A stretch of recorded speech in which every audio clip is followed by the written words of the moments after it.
Cry 2 was an incredibly cool open-world game marred by some issues in the basic gameplay. Now, Ubisoft has released Far Cry 3, and they intend to make it a superior game. Have they succeeded with creating a living open world?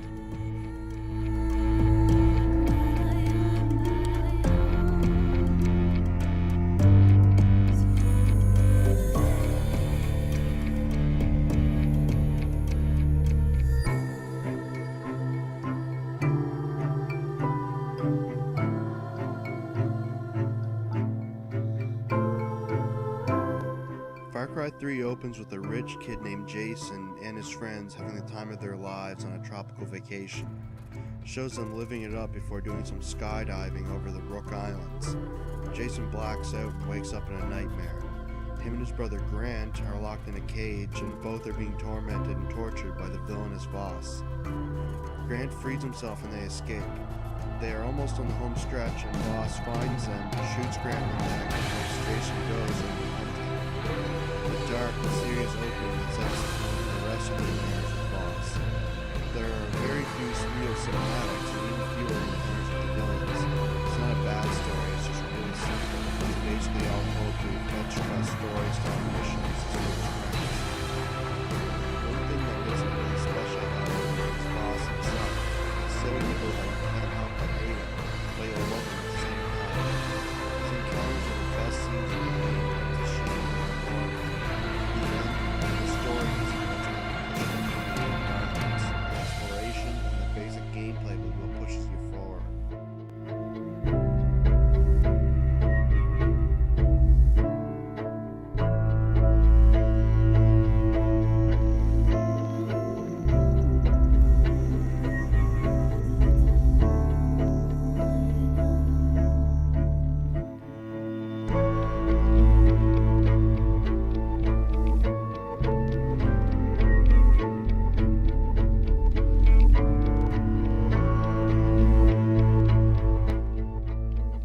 Which brings us to the gameplay. In Far Cry 3, you are presented with a vast open world to explore, littered with collectibles and pirate outposts to conquer. You move around the world in first person and shoot, drive, and swim your way around the island. Gunplay feels the way you'd expect a shooter releasing after Modern Warfare to feel, and the other aspects are pretty good as well. The main draw is just exploring the wilderness, hunting the wildlife and scaling the radio towers to reveal more of the map. You can find loot chests that hold money and items for sale to earn even more money.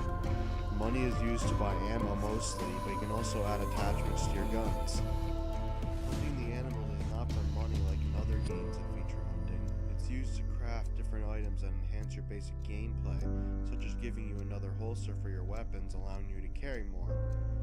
The gameplay also offers you the choice of stealth. If you are stealthy enough, you'll be able to take out a whole outpost without tripping the alarm. The stealth here is incredibly satisfying and rewarding, offering some encouragement for choosing stealth over brute force. There are also some mini-games scattered around the island, but you'll mostly be exploring or doing the many missions. Missions are broken down into the standard story missions and side missions, and it's pretty self-explanatory. Most side missions are just hunting missions, hunting both animals and pirates. They are pretty entertaining, even if they become repetitive in the end. Story missions are a little different, but usually boil down to some shootouts or some sneaking around. The outposts you liberate in the wild are used as fast travel spots. These outposts are a saving grace that was absent in Far Cry 2. There is a character development system as well. You fight and find collectibles, you gain experience that allows you to add more pieces of Jason's tattoo, giving him perks such as the real side of your enemies. It keeps the gameplay changing throughout the game, but a lot of the parts are pieces. The gameplay is nothing special when you look at it, but it's addicting beyond playing, and the beautiful little islands don't hurt either. One disappointing part of the game are the final encounters with the villains. Without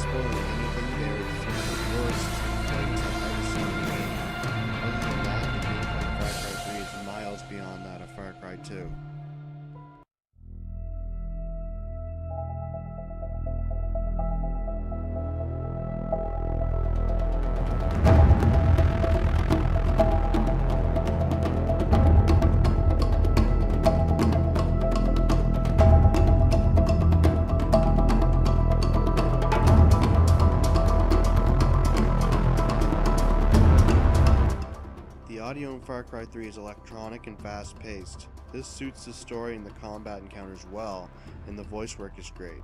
The villains steal the show here, which seems to be common in things such as this, and once again you'll remember Voss and his boss. Jason just sounds like a generic rich white guy, and none of the other voices are mind-blowing, but with Voss around, that doesn't matter.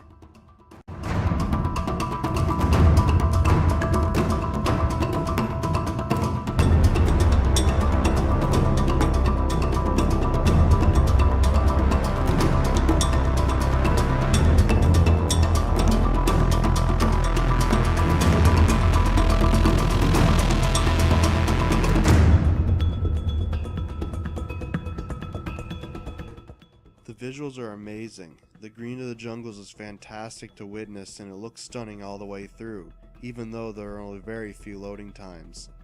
The only other game to constantly amaze me the entire game was the original Assassin's Creed. You clamber to the top of the radio towers, similar to Assassin's Creed's viewpoints, and you can see the whole island in its entirety. Even on consoles, this has to be one of the best looking games I've ever played. The one issue, at least on PS3 anyway, is the frame rate. The frame rate tends to dip often, which isn't really surprising given the size of the game world, but it tends to dip often while driving, making it hard to drive properly, which is a very dangerous thing. The character models don't look the best either. Characters like Voss look great, but your average grunt looks just about average. They toned down some of the more realistic elements from Far Cry 2, which can be seen as a disappointment. In Far Cry 2, your map was in-game, even when driving. Here, it's in a menu. Not a big deal, but it seems like a step back. Overall, the environment wins out here, and it wins hard.